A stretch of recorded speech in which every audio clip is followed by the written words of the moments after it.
What the beep is going on in our society? One can ask oneself, quite indignified as we see what is going on. Or we might feel discouraged because indeed the situation appears not only very serious but is also hopeless, as we might feel overwhelmed by the challenges we face today. But could it also be a positive question? What animates our society? My name is Ellen van Stichel, and I'm an assistant professor in Christian, social, and political ethics at the Faculty of Theology and Religious Studies at the KU Leuven.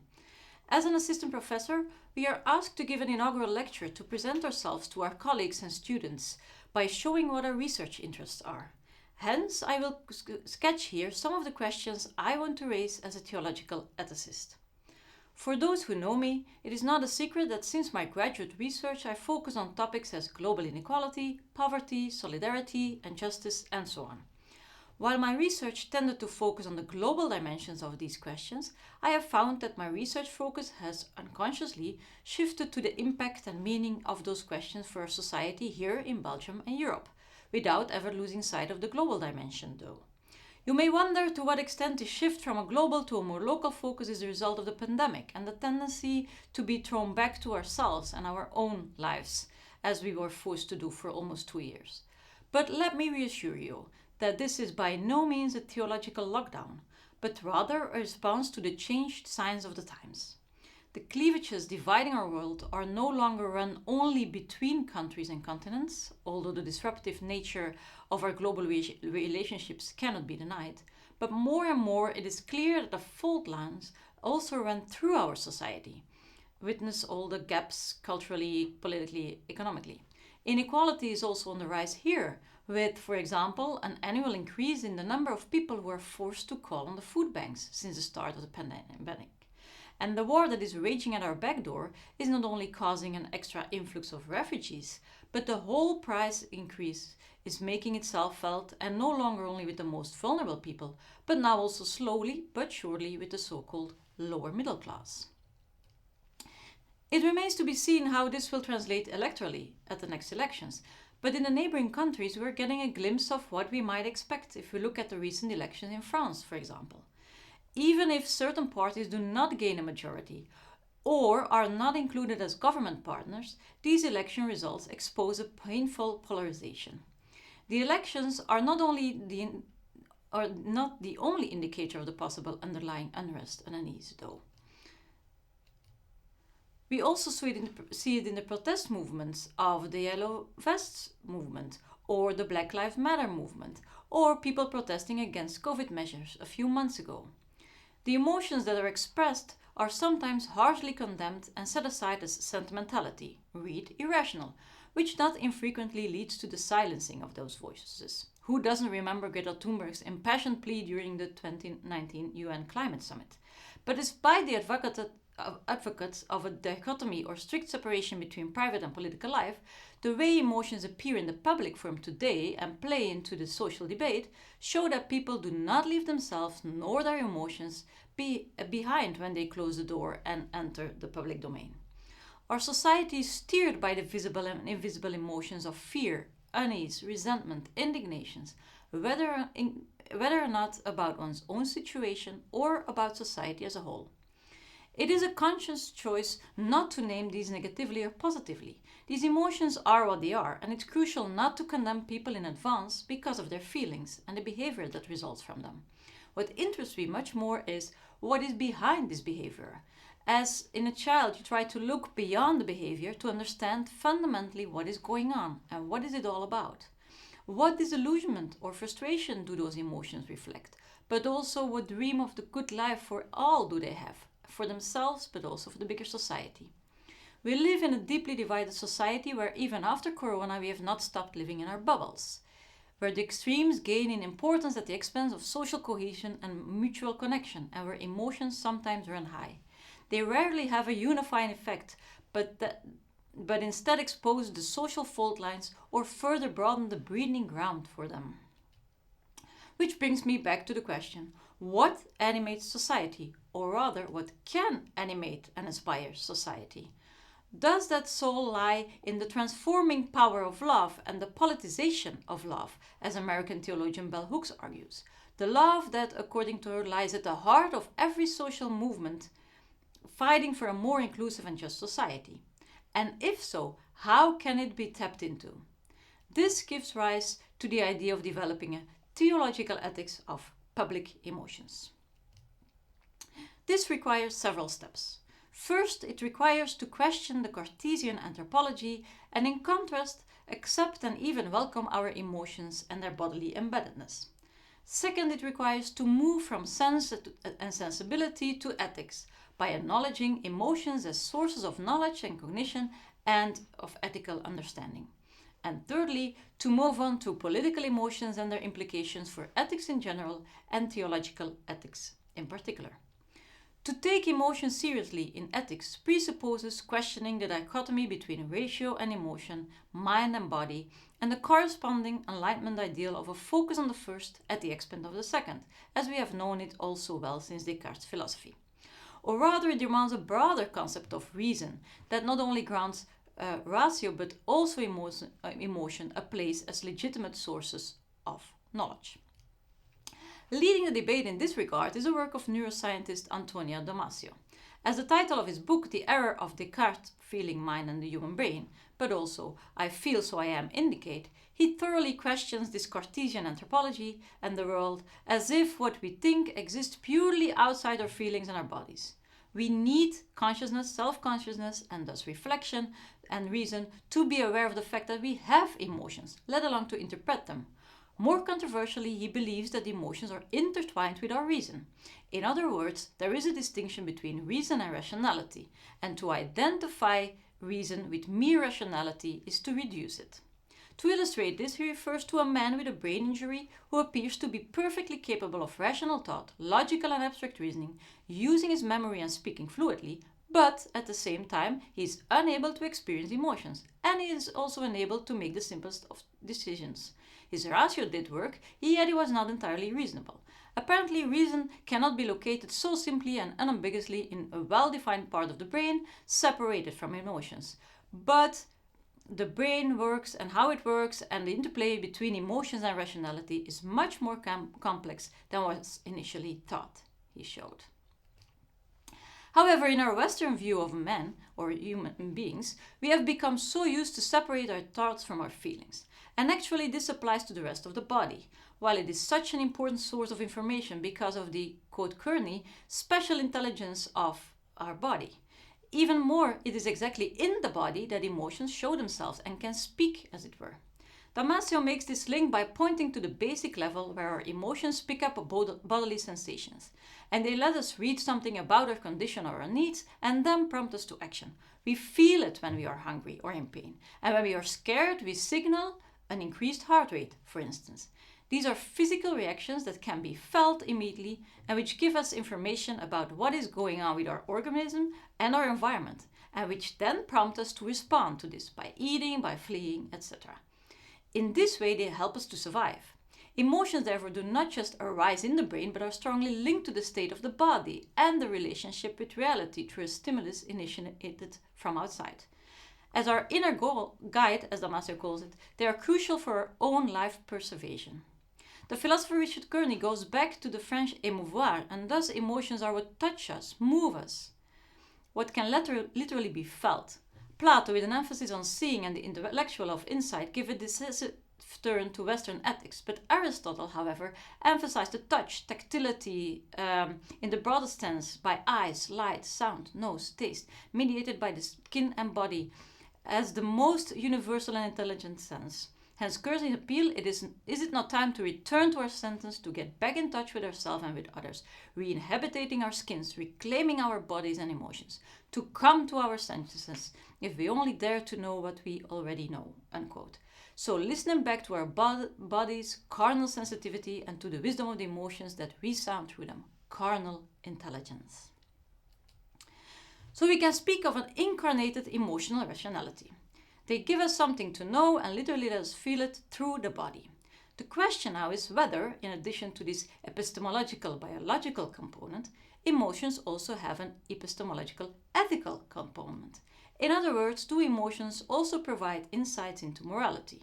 Do they answer the question, what should I do? Or are they important for ethics in another way? So this brings us to our second step, to move from sense and sensibility to ethics. But is that even possible? From a rational view of humankind, critics consider emotions to be obstacles rather than gateways to morality. Take self-love, where virtues such as moderation, courage and prudence serve to balance or counteract the possible negative effects of emotions, as Carla Bagnoli explains. From this point of view, following emotions would lead us to no longer being able to act morally. One of the reasons given for this is that we are, as it were, powerless at the mercy of our emotions. We can only experience them passively, and they therefore undermine our ability to make autonomous, rational decisions, which are precisely what is required to be able to speak of ethics and ethical action, so the argument goes. Another reason, and thus counter-argument against emotions in ethics, is their non-impartial nature. Emotions necessarily express the perspective of the person experiencing them, her concerns, her attitude, her focus on a specific object, her characteristics. Take love, for example, it is based on exclusion. Hence, we do not need emotion in ethics, I would say, but an ethics of emotion. But more on this later on. On the other end of the spectrum are the believers, who point to the importance of emotions for practical reasoning, because they provide the motivation and reasons for action.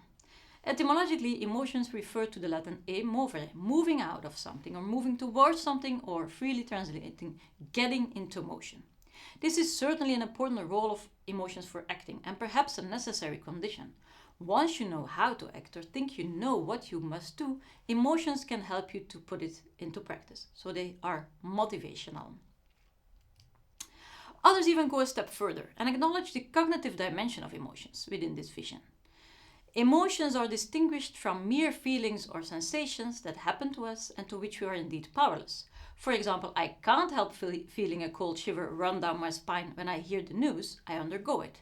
I can, however, in a next step, take this physical sensation as a starting point and then reflect what this reflects on what I perceive in reality, for instance, the injustice I perceive, and my personal sensitivity to it.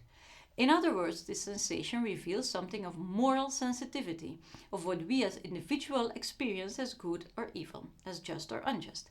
Subsequently, the step towards ethical reflection is necessary in order to further investigate this feeling, this sensibility, to see whether what we think we experience as good and evil can also be defined in this way. And that is a process of discernment, individually, but certainly also as a community and even at a global scale. After carnal intelligence, there is thus a need for carnal hermeneutics, as Richard Kearney indicates, making the transition from sensations and perceptions to hermeneutics and thus interpretation. What are they trying to make clear to us for our own lives and for our living together? Within philosophy, the name of Martha Nussbaum is probably most spontaneously associated with the question of the role of emotions for ethics. From an Aristotelian viewpoint, she opposes current philosophical and ethical thinking that, in the wake of Kant, advocates a rational morality based on abstract principles and focused on procedural approaches.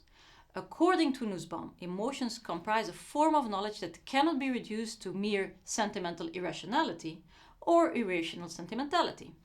After all, emotions are intelligent responses to the estimation that something is valuable, as she says. They show us which things and persons we consider important and valuable for our well-being and for our happiness, but also for the well-being of all human beings, as we are social animals within this perspective. From another empirical psychological angle, Carol Gilligan arrives in 1982 at similar findings. When we present a moral dilemma to men or women, a different voice lights up. Where the model of her mentor Lawrence Kohlberg considers abstract reasoning from universal principles and procedures as the highest moral development state, as you can see here on top of the pyramid, Gilligan notes how women approach moral decisions rather from their relationships and their responsibilities. Care ethics is born, with not only a debate about the different views on morality, depending on whether one looks at it from a justice or care perspective, but also about the underlying anthropology. Do you focus on autonomy and rationality, or on relationality with room for emotions? A whole debate arose about the question whether this other voice is also typically feminine. Can the attention for the web of relations, when weighing up choices for the concrete instead of the abstract other, for care and needs instead of abstract principles, be attributed to the uniqueness of the female nature or essence? Between quotes.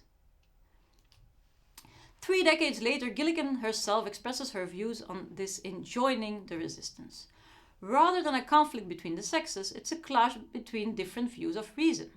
On the one hand, we have the justice perspective, in which reason identifies rationality, and on the other, the care perspective, which also leaves room for emotions and intuitions as part of reasonableness.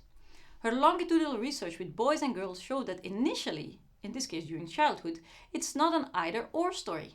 Boys, just as much as girls, show the importance of relationship that influence their thinking and being, and their moral thinking shows a contextual approach with an eye for dependency.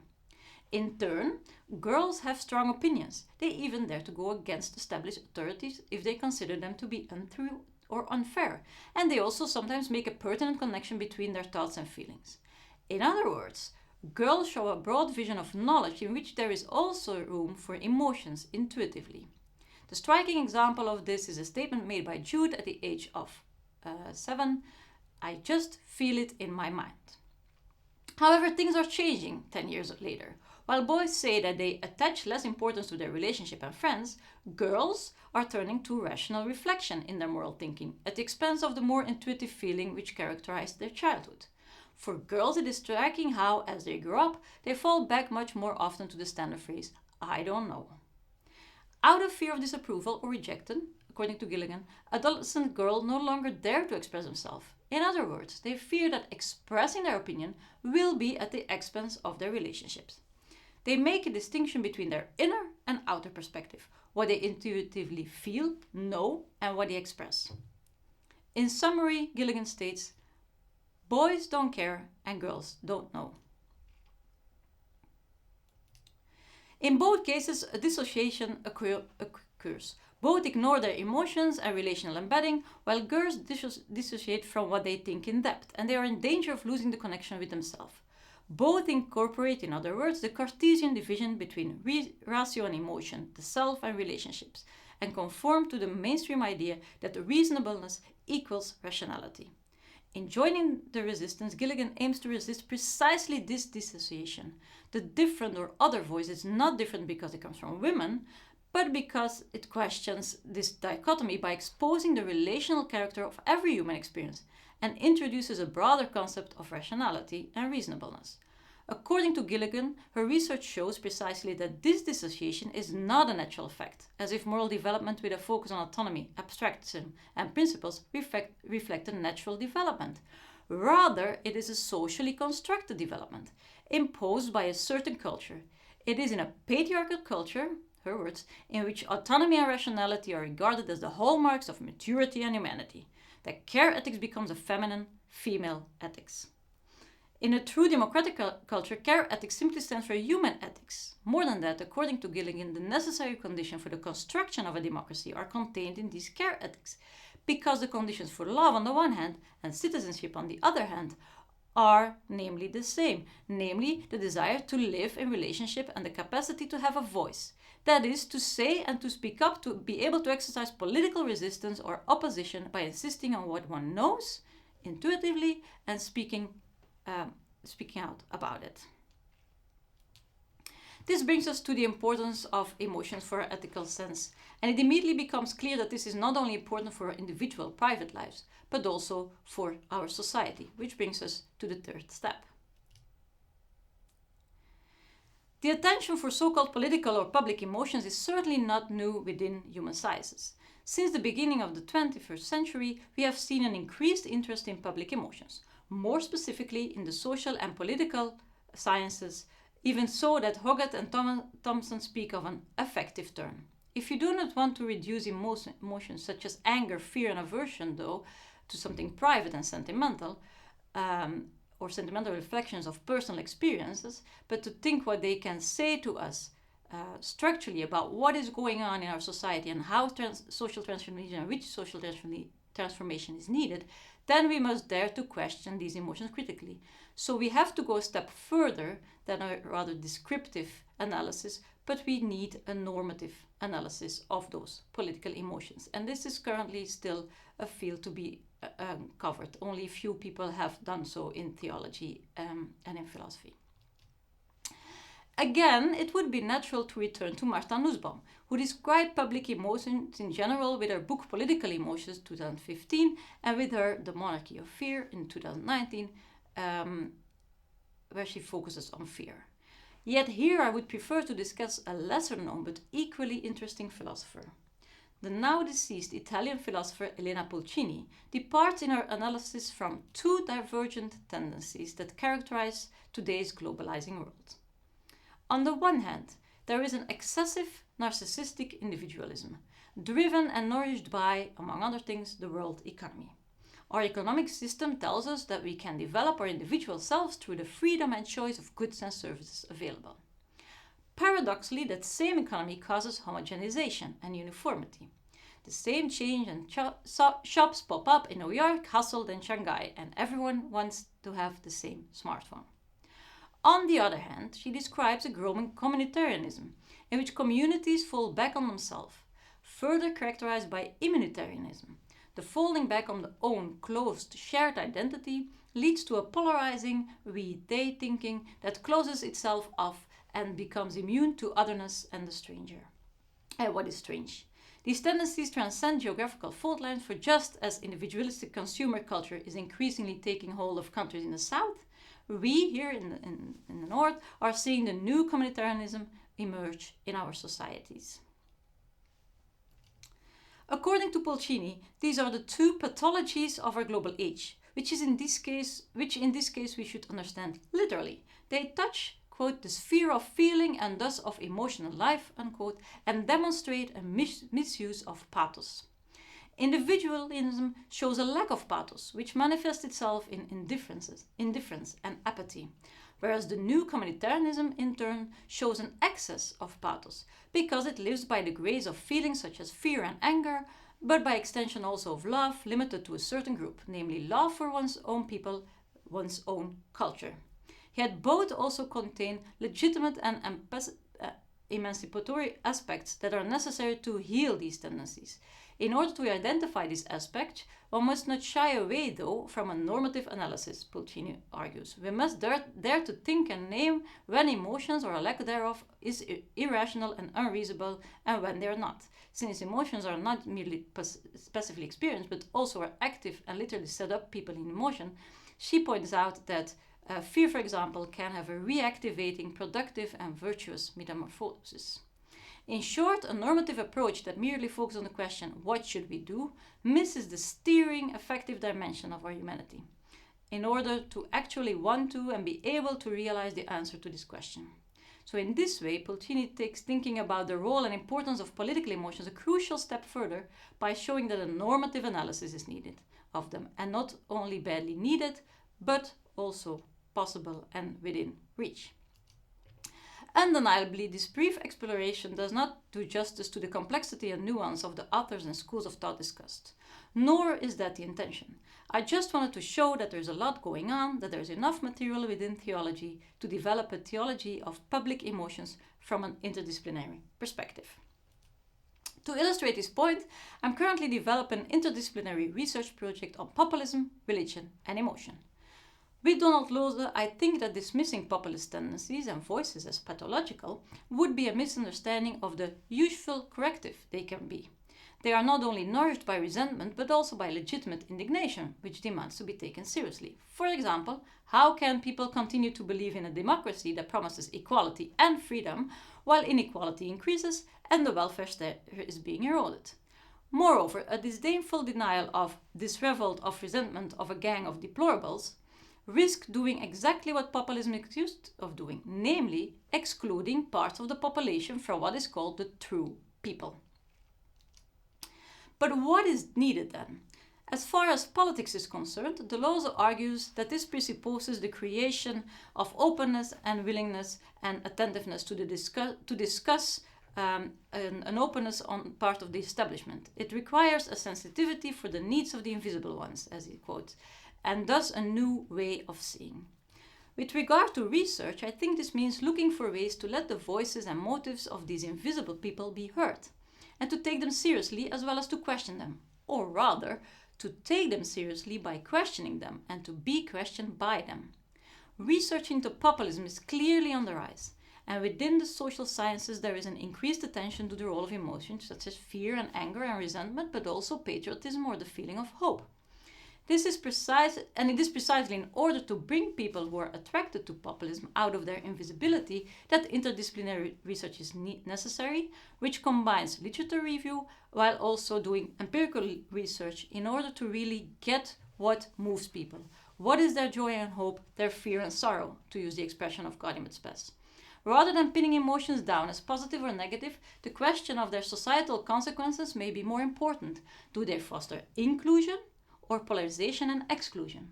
Do they connect people or disrupt the social network? Moreover, from the perspective of theological ethics in general, and Christian social thought in particular, it means an internal critical reflection on terms that are too vaguely and easily used, such as civilization of love, public love, or the limited attention for emotions anyway. It also means questioning the constructive potential of our religious thought. Can it contribute to the search for inclusion and social cohesion and help construct an alternative social narrative? And if so, in what way? These pressing social questions are not just important from the point of view of theological ethics, from a concern for our society, but the credibility of theology as such is at stake, I believe. Indeed, the context of what Jose Casanova calls European neo-nationalism challenges us to reflect on the identity of our faith and our communities. After all, not only politicians, but also some Christian communities themselves, both within and outside the church, support and feed this populist view. With Wolfgang Paulhaver, we can start to understand how populism, with its horizontal demarcation between us and them, might be attracting religions who also feel threatened by others, leading to alliances between the populist groups and religion. How religion responds to this field will determine whether it will or not support neo-nationalism. Do we choose for a static or dynamic version of Christianity, for a defensive reaction, envisioning the group as united among its members while being hostile and close towards others, or do we opt for the alternative logic of the Sermon on the Mount, and thus the universal brotherhood and sisterhood that turns the social solidarity of closed societies into the open society? This question is not only a political question, but a question that concerns all of us, citizens. And for Christians, it goes to the heart of their Christian faith, especially in today's context, in which Christians face an identity crisis and must choose which side they are on. In a time when some European politicians and Christian communities, Catholics included, do not hesitate to refer to the Judeo-Christian heritage to intentionally exclude others, the Pope shows a different path. Countering the shadows of the closed world driven by fear and culture of walls, Francis pleads for an open world with love as its source and fraternity as its driving force. Universal fraternity should enable people to have a sense of belonging across what divides and distinguishes. Quote, God willing, after all this, we will think no longer in terms of them and those, but only us. Unquote. May it be clear that a theology of public emotions will not suffice. What is needed is a theological ethics of emotions. To conclude, even Martha Nussbaum has to admit that purely abstract notions like human dignity and justice and the focus on laws and norms do not motivate and are cold and often empty. As a counterweight, we need the emotions of hope and, again, love. Quote, philosophy shows us how to respect our enemies, but not how to love them. For that we need the arts and many of us also religion. Unquote. Rational argumentation, be it philosophical or otherwise, leaves people cold, as it were, and something else is needed to inspire and move them. From the point of view of theology, this means, with the liberation theologian John Sobrino, that in addition to orthodoxy and orthopraxy, we also need orthopathy, to become aware of how we as persons are affected by the gospel, the good news that Jesus brought and brings. and how this being affected affects our interaction with the world. Allowing ourselves to be touched, cardinal hermeneutics, as a starting point for theological thinking. The development of a theological ethics of public emotions in turn raises the question of the place of emotions and vulnerability in theology. Speaking about emotions in theology, therefore, seems to me to be the other side of the coin of a theology of emotions, if it is to be animated and inspiring. Theology is not just about writing about people's joys and hopes, sorrows and fears, but also making one's own joys as a theologian, joys, hopes, sorrows and fears known, and letting them be challenged by faith and reflection. Not only thematizing vulnerability, relationality and connectedness, but also daring to expose one's own vulnerability. All this to avoid that theology becomes a dead letter about the living God. Thank you.